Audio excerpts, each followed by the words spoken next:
Well. Shopping for a car? Yep, Carvana made financing a car as smooth as can be. Oh, yeah? I got pre-qualified instantly and had real terms personalized just for me. Doesn't get much smoother than that. Well, I got to browse thousands of car options on Carvana, all within my budget. Doesn't get much smoother than that. It does. I actually wanted a car that seemed out of my range, but I was able to add a cosigner and found my dream car. It doesn't get much... Oh, it gets smoother. It's getting delivered tomorrow. Visit Carvana.com or download the app to get pre-qualified today. Thanks for choosing this free Anfield Index podcast. If you'd prefer to listen to this or any of our other shows without adverts, then now's the time to check out Anfield Index Pro. With AI Pro, you can supercharge your entire listening experience. You'll not only get all of our podcasts without the ads, but you'll have them far faster with our Quick Publish feature available exclusively for subscribers. AI Pro also puts you in the heart of our sound studio, with an option to listen to many of our shows live and interact with the podcasters in real time as the shows are recording. Upgrading couldn't be easier. AI Pro is available on all popular podcast platforms, and we have our own apps for Apple and Android. Just head on over to AnfieldIndexPro.com and get started today. Hello and welcome to the Daily Red, your lunchtime catch-up on all things Liverpool FC on a Wednesday on which absolutely nothing is going to happen because it's a Wednesday in December. We play tomorrow night in the Europa League, and I'm sure we're all very excited because it's a game that is completely meaningless for us because we have already qualified top of our group and have absolutely nothing to play for. So there is no reason, absolutely no reason for any player of any real importance to play in this game. We will advance to the last 16 of the Europa League. We can sit back and relax as the teams dropping in from the Champions League play the teams who finish second in these Europa League groups for the right to compete with us in the last 16. Now, dropping in from the Champions League, confirmed, Galatasaray, we'll have nothing to fear there. We should also confirm Manchester United eliminated from Europe.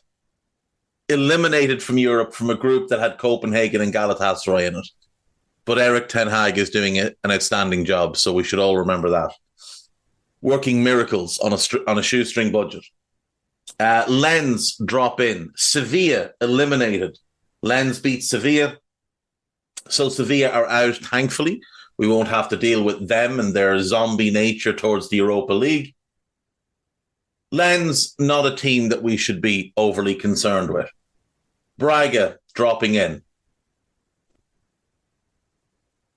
They're a team we should beat comfortably.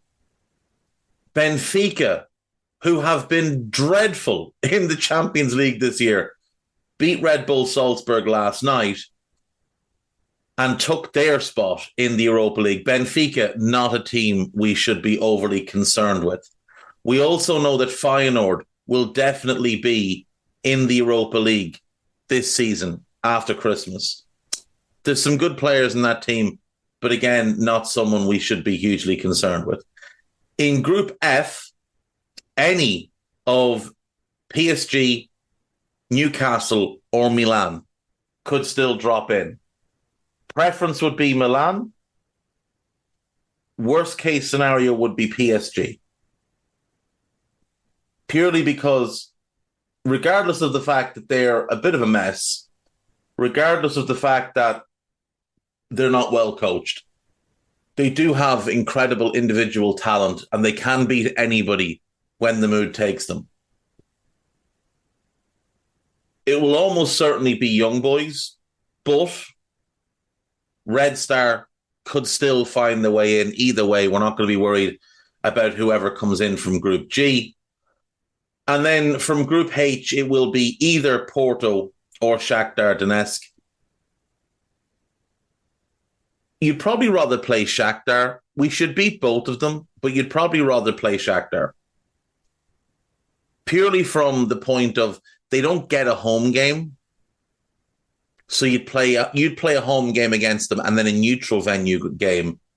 So that is favourable, but we know we can beat Porto if we need to.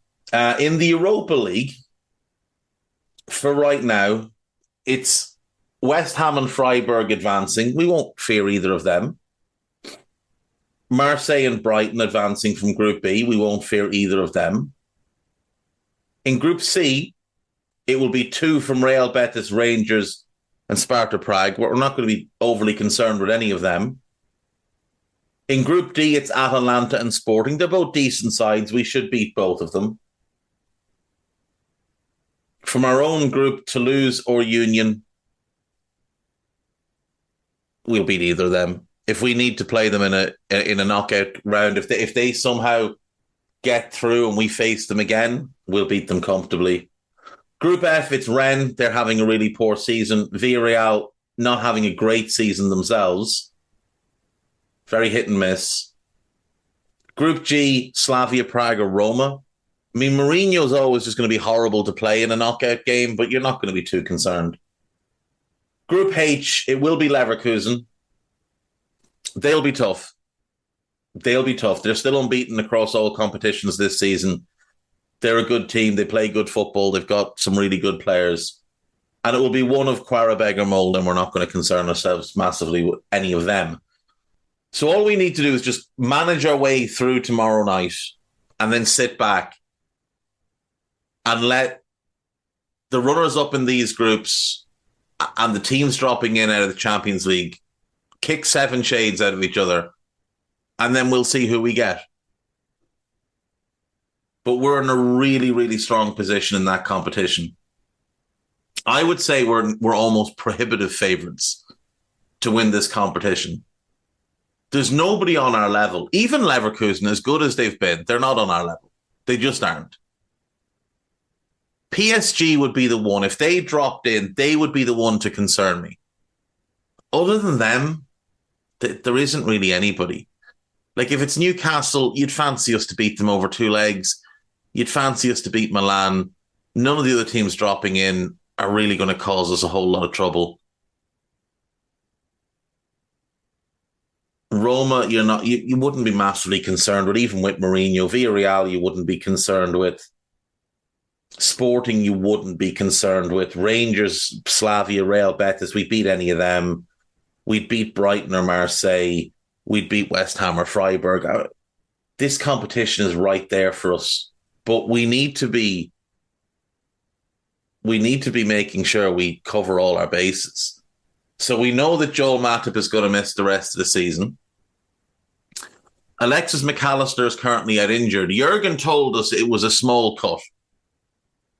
And what we now know is that Jurgen lied again. This isn't a small cut. He's not in a knee brace because of a small cut. He's not on oxygen because of a small cut. So he's not having blood drained from his knee because of a small cut. So what is it?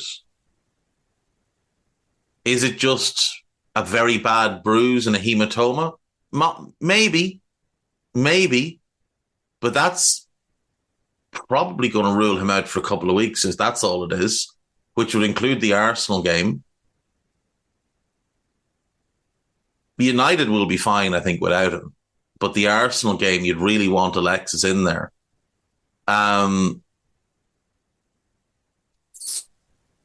Could it be something worse? Could it be ligament damage? Maybe. But it's going to be more than Jurgen said.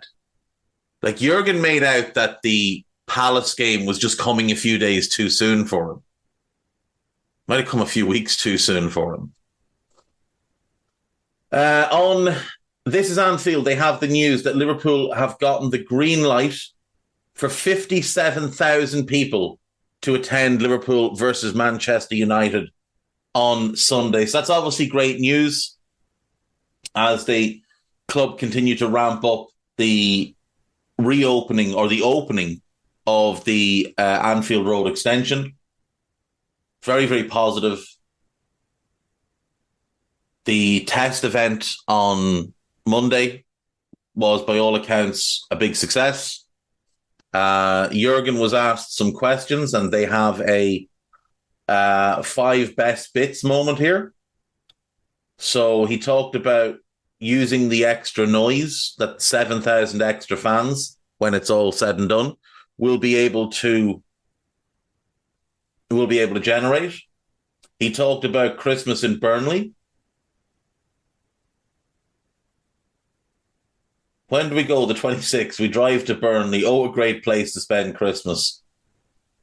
I can't wait to read all of the things I said tonight in the Daily Mail. Like, obviously, some people from Burnley have taken that the wrong way. I took it as him being respectful that Burnley's never a nice place to go and play away, even though they've been garbage this season at home against the top clubs.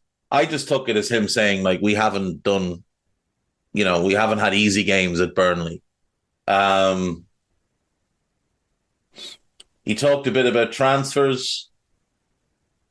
A few strange things happened in the transfer market, but here between us, I can say, my God, we were lucky.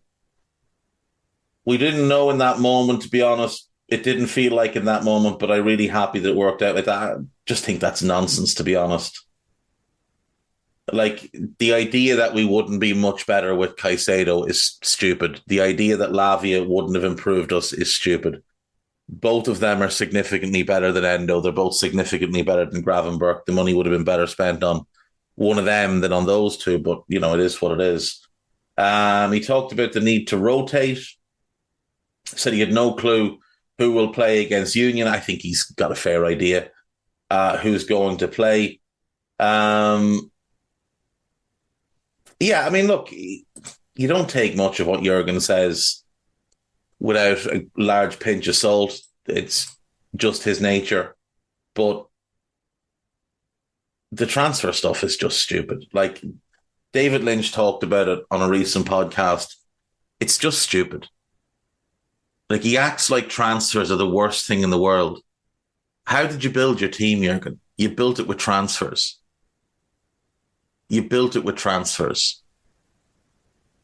Your Premier League and Champions League winning team was built through transfers. No other way. Trent came through the academy and everyone else was bought in. You mightn't have bought Henderson, you mightn't have bought Bobby Firmino, but they were bought by the club. You did buy Salah, Mane, Wijnaldum, Fabinho, Gomez. Oh, you didn't buy Gomez. Gomez was bought by the club. You did bring in Matip on a free transfer. You signed Van Dijk. You bought Robertson. You bought Ali. Like, it's such horseshit. Like, and he just gaslights people who are right when they say we need reinforcements. Like, we need reinforcements. It's that simple. David Lynch is reporting today that we're not planning a move for João Palhinha. Like, okay, fair enough. There's others out there, but you better be planning something. Can't just sit in your hands.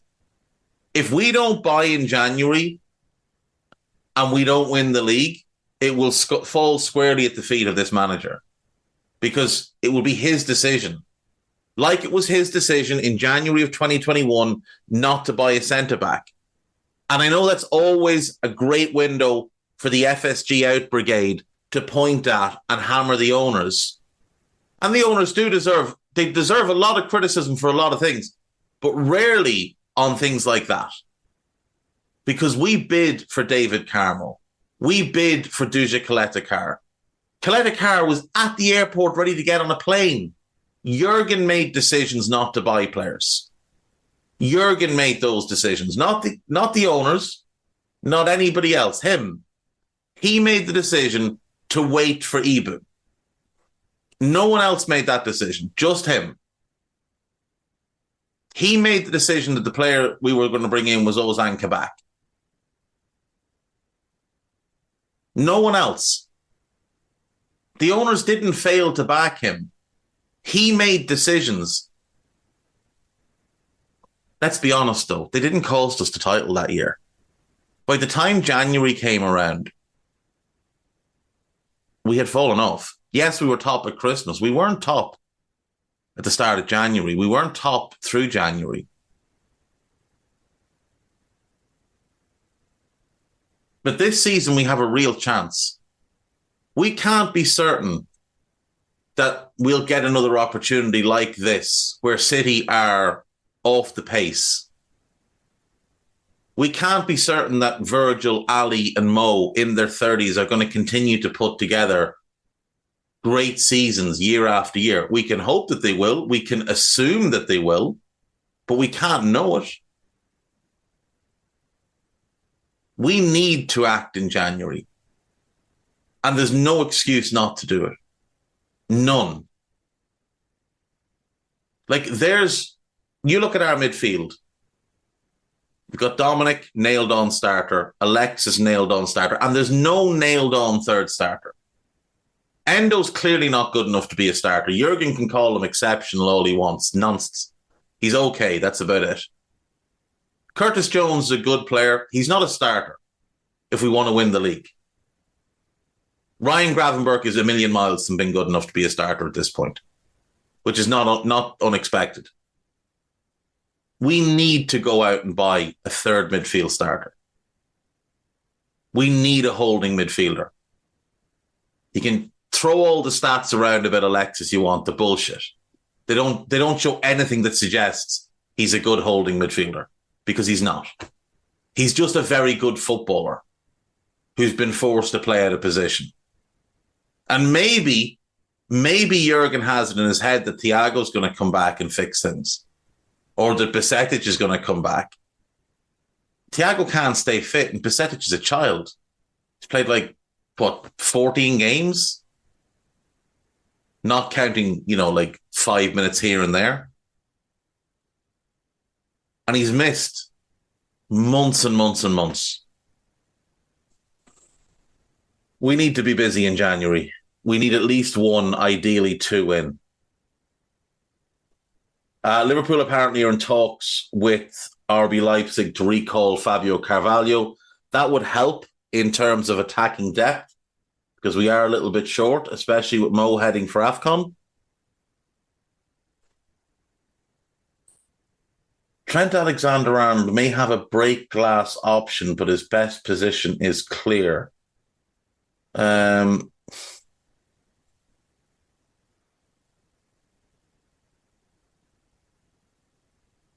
This is written by David Lynch.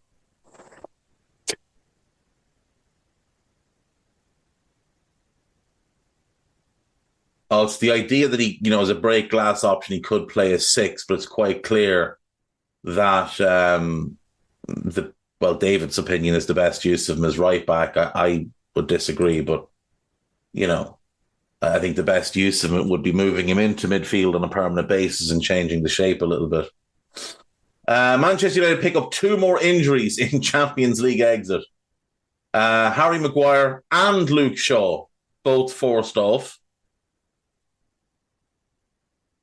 That's bad news for us. Bad news for us, because they're both desperate. Terrell Malacia, Casemiro, the Gnome, Christian Eriksen, Ahmed Diallo Traore, they're both out. Mason Mount and Victor Lindelof, both doubts. Jadon Sancho, the manager suspended him because he's in his feelings. Bruno Fernandes got himself suspended on purpose. Marcus Rashford and Anthony Martial both missed the Bayern Munich game due to illness. So it's looking like potentially a back 4 of Diogo Dalot, Johnny Evans, Rafael Varane, and Sergio Reguilon. We should win this game. We really should win this game. But it will be tougher than people think. We won't beat them 7-0 again. There's just no way we'll beat them 7-0 again. They'll come and park the bus, because that's just what they do. Virgil van Dijk has just produced a Premier League feat only 4 others have ever beaten. Blah, blah, blah. Only 4 players in Premier League history have recorded more goals from centre-back than Van Dijk, who has 21 to his name. So Sammy has 22. Koscielny had 22. Gary Cahill had 28. And John Terry scored 41. Fair enough. Jaap Stam highlights area Virgil Van Dijk can still improve. Well, this will be interesting. His positioning. At times he makes it difficult for himself. Sometimes he needs to chase when he doesn't want to chase. He's stepping up trying to catch players offside. But if his positioning is a bit better and he steps a bit more back, it's awful. See, this is the problem with older players. Jaap Stam didn't play in the era of VAR. We haven't been caught out from an offside in the VAR era because of Virgil stepping up. Not once. Not once. When he chases back, it's purely because the linesman hasn't done his job. Virgil's positioning is flawless. Absolutely flawless. And Stam, Marco van Basten and Ruud Gullit should all shut the fuck up. They're all imbeciles when it comes to talking about this. There's a jealousy with them or a bitterness. Now, maybe it's because their good friend Ronald Koeman is the current manager and he's not a very good manager and thus is getting a lot of criticism and they want to blame somebody else. But nonsense. Stam did say that Van Dijk would be his dream centre-back pairing. That would have been unbelievable, to be fair. Jaap Stam was incredible. But if Jaap Stam played in today's game under a modern manager like Jurgen, he'd be doing the same thing from a positioning point of view as Virgil does. Stam says Van Dijk's communication needs to improve. Virgil's one of the best communicators in the league.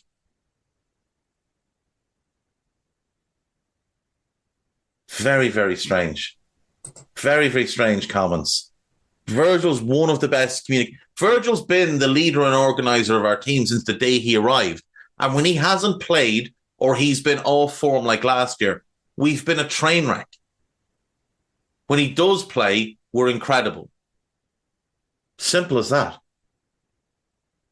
Jurgen Klopp and Liverpool have already proved how much they rate youngsters they bought twice.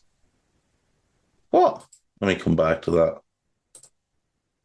There's a piece about United, a piece about Eric Ten Hag and Brendan Rodgers, apparently. Mohamed Salah could set sights on Wayne Rooney Premier League record with new Liverpool contract. Let's have a look at that. There's a piece about United's injury absences and illness absences. Moises Caicedo should be changing agent instructions as Liverpool snub becomes Chelsea nightmare. Blah, blah, blah. Liverpool will never learn Thiago Alcantara lesson amid return hint, and Declan Rice shows why. We'll have a look at that. There's a piece about Romeo Lavia, a piece about Ibu, and the potential for a new contract, which hopefully gets done quite quickly. What player did we buy twice?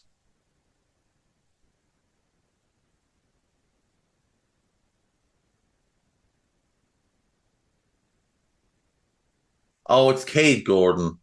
It's Cade Gordon. We didn't sign him twice, though, so it's just that he signed, played, got injured, and is now back. I really hope Cade plays tomorrow night. Even if it's just off the bench, I really want to see Cade Gordon play. Mo Salah chasing Wayne Rooney's Premier League record.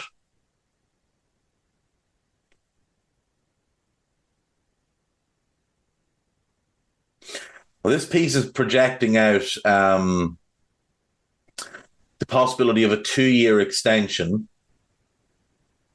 which would mean that Salah ends up on, current averages of about 30 goals a season, 16 next year, 30 the following year, 16 this year, 30 next year, 30 the following year. That would get him to 276 goals behind only Roger Hunt and Ian Rush. And I mean, you wouldn't be looking at him leaving even after that, because why would you? You know, I feel like he could play at least another couple of years after that. So I think Roger Hunt is definitely someone he can overhaul. In the Premier League, he's currently joint 10th with Michael Owen with 150. Next up is Jermaine Defoe, and then Robbie Fowler at 163. Defoe 162, Fowler at 163. Then it would be Henry at 175. So what they've done is they've projected an average of 23 league goals for the next 2.5 years. He'd become the fourth entrant into the league's 200 club after Shearer, Kane and Rooney. While Shearer is almost certainly out of reach, Kane and Rooney look like realistic targets. Yeah, to be fair, they do. Rooney has 208. I mean, if most days he can get there. And most comments after the celebration of his 200 goal were, here's to many more. So, you know, hopefully we can get Mo signed up. Oh, this piece about Declan Rice is basically Thiago giving Rice an absolute roasting, and Liverpool fans getting very excited about. Well, actually, no. This piece is silly. So it's about Liverpool fans getting excited by Thiago posting a picture of him walking into the AXA. And then it tries to make some weird statistical comparison between him and Declan Rice, which is just, just silly. Really, just silly. On to AnfieldIndex.com, and we have a whole bunch of new stuff up.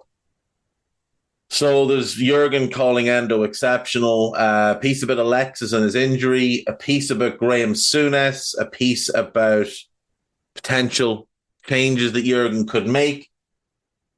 Victor Osimhen has beaten Mo to the African Footballer of the Year title, so do check that piece out as well. And podcast-wise, there is absolutely loads. So we have part 3 of the Songs of Anfield. Dave Davis joined by David Jaggs from the Ragamuffins, so do give that one a listen. There is a Media Matters piece with Dave Davis and Ben Boxek talking about the Palace game. There is the new Under Pressure. Dan Rhodes is back. So it is Dan Kennett, Dan Rhodes and Phil Barter talking about the Sheffield United and Crystal Palace games. There is a new Scouser Tommies, Jim and Jay, having a look ahead to the United game. And there is a Scouted, which was originally meant to be for Union Berlin, and I think we did about 7 minutes on Union, focused on the Palace game, talked a lot about Polinia, and then a little bit about Union at the end. So that's what we have. There will be more to come. Harry Sethi will be recording a rival recon ahead of the weekend. There'll be another Scouted ahead of the weekend. There'll be Molby on the spot to come. There is obviously to be a post-match Raw after the Union game. And there's probably something else that I'm not remembering. Dave Davis will have press conference podcasts as well, obviously, so do check them out. And I'll see you all tomorrow. Take care of yourselves. Bye-bye. We hope you enjoyed listening to this Anfield Index show. Please be sure to subscribe to our channel so future podcasts find their way to your device automatically. There's nothing quite like fan engagement, and we'd love to know what you think of anything discussed on this show. The best way to get in touch is over on our free Discord community, where both podcasters and listeners debate the hottest LFC topics 24/7. Sign up free now at AnfieldIndex.com/Discord. You won't regret it. You can also follow us on Twitter at Anfield Index and find us on Facebook by searching for Anfield Index. Oh, and before you go, we'd love it if you could leave us a 5-star review on your favourite podcast app. It only takes a couple of seconds, and it means the world to the people who create these free shows. Sports Social Podcast Network. My brother-in-law died suddenly, And now my sister and her kids have to sell their home. That's why I told my husband we could not put off getting life insurance any longer. An agent offered us a 10-year, $500,000 policy for nearly $50 a month. Then we called SelectQuote. SelectQuote found us identical coverage for only $19 a month, a savings of $369 a year. Whether you need a $500,000 policy or a $5 million policy, SelectQuote could save you more than 50% on term life insurance. For your free quote, go to SelectQuote.com. SelectQuote.com. That's SelectQuote.com. SelectQuote. We shop, you save. Full details on example policies at SelectQuote.com/commercials.